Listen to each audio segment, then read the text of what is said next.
It's August 13th, 2024, and this is Sketchworks NewsBrake. The news stops here. I'm Brian Troxell. Kamala Harris selected Minnesota Governor Tim Walz, whose nickname is now Coach, to be her running mate. His nickname is Coach because he used to be a high school football coach, where he provided the boys with life skills, a strong work ethic, and tampons. During Walz's introductory speech, he made an offhand joke about J.D. Vance sleeping with a couch, because Kamala Harris would never sleep with a couch, unless the couch was mayor of San Francisco. Kamala Harris said that it will be her day one priority as president to bring down prices. She said this on her day 1,296 as vice president, so maybe she can get a jump on that? Still, theoretically, President Biden was caught by a photographer sleeping on a beach last week. They say it was the most productive day of his presidency.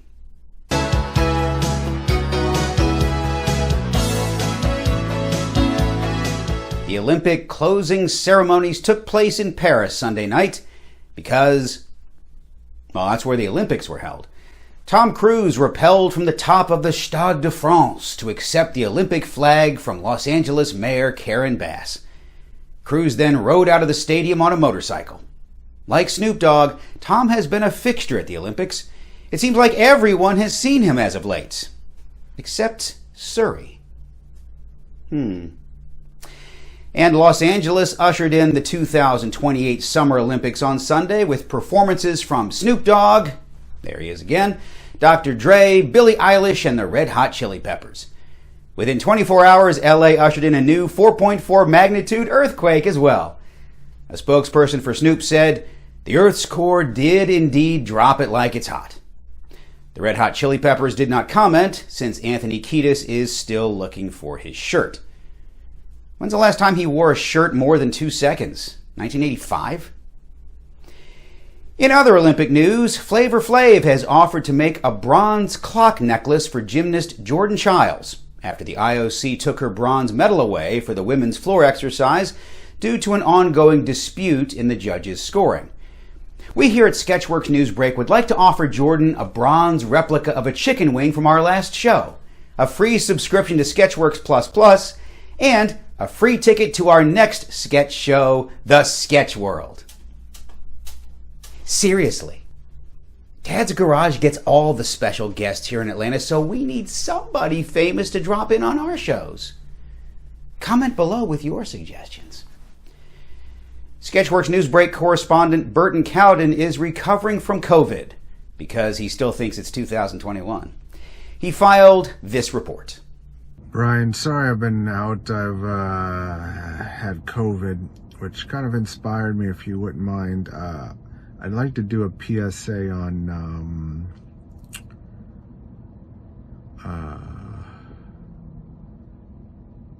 COVID brain. It is no joke. It feels like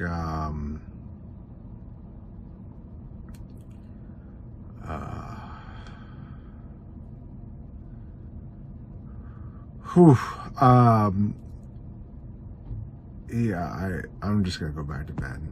Thank you, Burton. Okay, we have teased this next segment for the past few weeks, but here it is for real. In cocaine news, millions of dollars worth of cocaine was discovered hidden in Bluetooth karaoke speakers in Bucks County, Pennsylvania. Who makes these speakers? Lil Wayne? Australian Olympian Tom Craig was arrested in Paris for attempting to buy cocaine from a 17-year-old. Tom Craig, gold medal moron. And Prince Harry is being urged to apologize to Colombia ahead of his trip for once using cocaine as a teen. Apologize for not buying more. Come on, Harry, help a country out. And there you have it, folks. This week's bump of cocaine news. How about that? Disney has announced a sequel to the 2003 movie Freaky Friday, which starred Jamie Lee Curtis and Lindsay Lohan. The film is called Freakier Friday. The movie's creative team promises the sequel will be at least 30% more freaky than the previous film because Lindsay Lohan is involved. Ontario Premier Doug Ford is telling people not to poop on the beach. Instead, do like he does. Wade in the surf up to your waist, drop your trunks, and poop in the water. And that's how you can drop a deuce like Doug. Chipotle CEO Brian Niccol is moving to become CEO of Starbucks. There are high hopes that Niccol can grow revenue at the coffee chain that has been struggling with sinking sales. We here at Sketchworks NewsBrake cannot wait to taste the new guacamole frappuccino. We pulled the plug on our latest show, No, not the gratuitous plug. We closed down our latest show, Sketchworks Plus over the weekend, and if you missed it, here's some good news. You can watch the live stream of closing night right here on our YouTube channel by following the link in the description below. Of course, if you subscribe to our channel and hit the notification bell, you'll know whenever we post a new video, live or otherwise.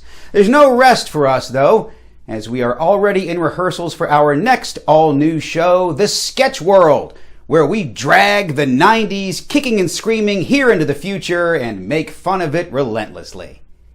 The show opens September 6th at Limelight Theater here in Atlanta, and tickets are on sale now, also at a link below. Hand in frame, Brian.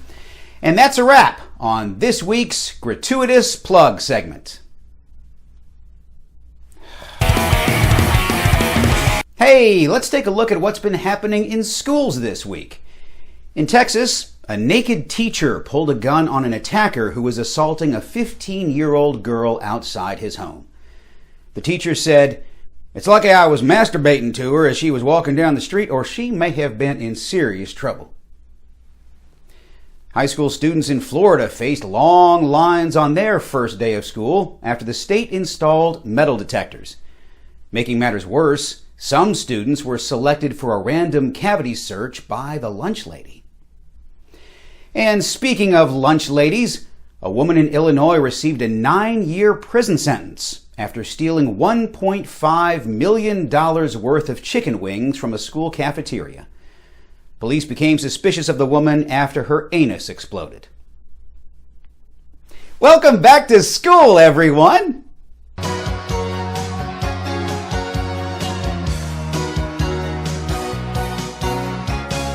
A recent study in the Applied Animal Science Behavior Journal in the UK found that horses are much more intelligent than previously thought. Scientists found that horses can plan and strategize with food-based rewards. Look, Winston and Malachi can plan and strategize as long as they have food and extra treats and attention. Hell, maybe they should host Sketchworks NewsBrake next week. 4,000-year-old Babylonian tablets have finally been translated, and they reveal an alarming prediction. And that prediction is that the child known as Jordan will be stripped of her bronze medal. That's all for Sketchworks NewsBrake. We'll be back next week, and we hope you are too. I'm Brian Troxel. Say hi to your mom for me. She likes to strip me of my medals.